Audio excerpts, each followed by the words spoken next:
true Craigslist Encounters Horror Stories.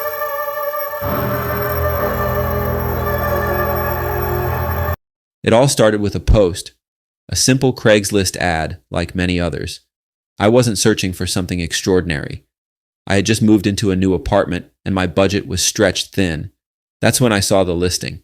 A beat-up old desk for just $25. Nothing special, but it would do the job.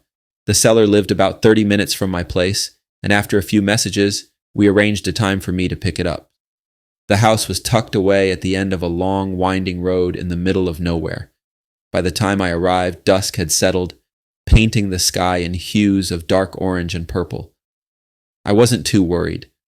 Craigslist exchanges in out-of-the-way places weren't uncommon. Still, as I turned onto the narrow dirt path leading to the house, I felt a pang of unease.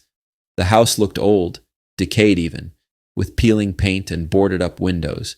A single dim porch light flickered on, revealing a hunched figure standing on the porch. I parked my car and got out, hesitating just a moment before walking up to the house.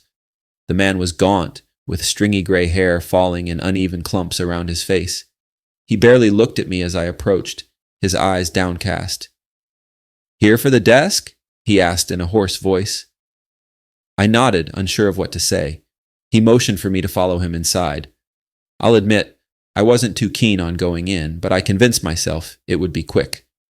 I just needed to grab the desk and get out. We stepped into a small entryway, the air inside stale and suffocating. The house smelled of mildew, as though it had been abandoned for years, despite the fact that someone clearly lived here. The man led me to a room at the back of the house. It was dark, save for a small lamp sitting on a rickety side table. The desk was there, exactly as it had been described, old, scratched but solid. It should have been a quick transaction. But then the man spoke again, his voice barely above a whisper. "You need to be careful with this desk," he said, his eyes darting nervously around the room as if someone or something was watching. Strange things happen with it. I frowned, half sure he was messing with me, but there was an edge to his tone that made me uncomfortable. He explained, almost frantically, that the desk had once belonged to his brother, who had died under mysterious circumstances. Since then, he claimed, anyone who had owned it experienced strange occurrences. Objects moving on their own, whispers in the night, shadows that didn't belong. I wasn't buying it. I wanted to laugh it off, tell him it was nonsense, but something about the way he spoke made me uneasy. Still, I was already there, and I wasn't going to drive all the way back without the desk. I handed him the $25, loaded the desk into my car, and left without another word. That night, after struggling to maneuver the heavy desk up the stairs to my apartment, I set it in the corner of my small living room. As I collapsed on the couch, I thought about what the man had said. His warning played in my mind, unsettling me, but I brushed it off. I was too tired to entertain the ridiculous notion that an old desk could somehow be cursed. The first night, nothing happened. The desk sat there like any other piece of furniture, and I laughed at myself for being so easily rattled. But the second night, things took a turn. I woke up in the middle of the night to a faint tapping sound. At first, I thought it was coming from outside, maybe a branch against the window. But then I realized the sound was coming from inside the apartment. I got out of bed and crept toward the living room, my heart thudding in my chest. The room was dark, save for a sliver of moonlight filtering through the blinds. As I entered, the tapping stopped. Everything looked normal. The desk sat in its corner, motionless, just as it had when I left it. I shook my head, telling myself I was just being paranoid, and returned to bed. But I couldn't shake the feeling that something was off. The next few nights, the tapping returned, always around the same time. It started softly but grew louder as the nights went on. Sometimes it sounded like someone, or something, was tapping on the desk's surface. Other times, it seemed to come from inside the desk itself, as though something was trying to get out. The next few nights, the tapping returned, always around the same time. It started softly, but grew louder as the nights went on. Sometimes it sounded like someone, or something, was tapping on the desk's surface. Other times, it seemed to come from inside the desk itself, as though something was trying to get out. I thought about contacting the man I'd bought the desk from, but his Craigslist listing had been taken down, and his number was no longer in service. That should have been the end of it. I should have gotten rid of the desk right then, but I didn't. Instead, curiosity got the better of me, and I decided to inspect the desk more closely. One night, after the tapping woke me yet again, I went to the desk with a flashlight. I ran my hands over the surface, feeling for anything out of the ordinary. My fingers brushed against something cold, a small metal latch near the bottom of one of the desk's drawers.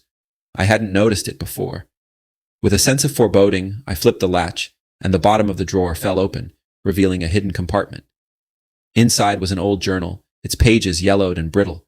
The handwriting was shaky, barely legible, but I could make out enough to know it belonged to the man's brother, the one who had died. The journal was filled with frantic entries about strange occurrences, eerily similar to what I had been experiencing.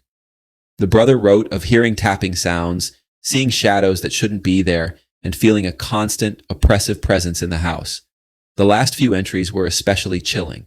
The brother described being followed by something he couldn't see but could feel. He claimed it had come from the desk, that it was hiding inside, waiting for the right moment to strike. His final entry ended abruptly, the handwriting jagged and wild, as though he had been interrupted. That night, I didn't sleep.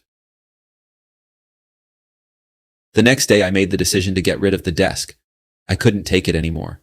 I called a friend to help me move it, but when we went to lift it, the desk wouldn't budge. It felt like it was bolted to the floor. My friend laughed it off, saying it was probably just heavier than it looked, but I knew better.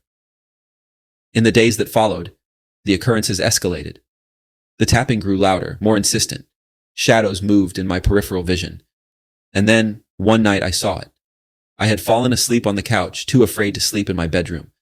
When I woke up, the room was freezing cold, and the air felt thick with tension.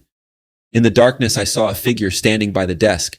It was just a shadow at first, tall and gaunt, its head cocked at an unnatural angle. But as I stared, it began to move toward me. I scrambled off the couch, my heart hammering in my chest. The figure didn't walk. It glided, as though its feet weren't touching the ground. I could feel its eyes on me, even though I couldn't see them. I ran for the door, but before I could reach it, a loud crash echoed through the room. I spun around to see the desk had collapsed, splintered in two as if some force had smashed it from the inside. The figure was gone, but the room still felt heavy, oppressive. I didn't sleep for the rest of the night. By morning, I knew what I had to do. I gathered the broken pieces of the desk and took them to the nearest junkyard, dumping them without a second thought. I didn't care about the $25 I had spent. I just wanted the thing gone. The strange occurrences stopped after that, and slowly life returned to normal. But every now and then, when the house is quiet, I think I can still hear the faint tapping in the distance, like something is trying to find its way back. And whenever I think about buying something off Craigslist, I remember that not all deals are worth the price.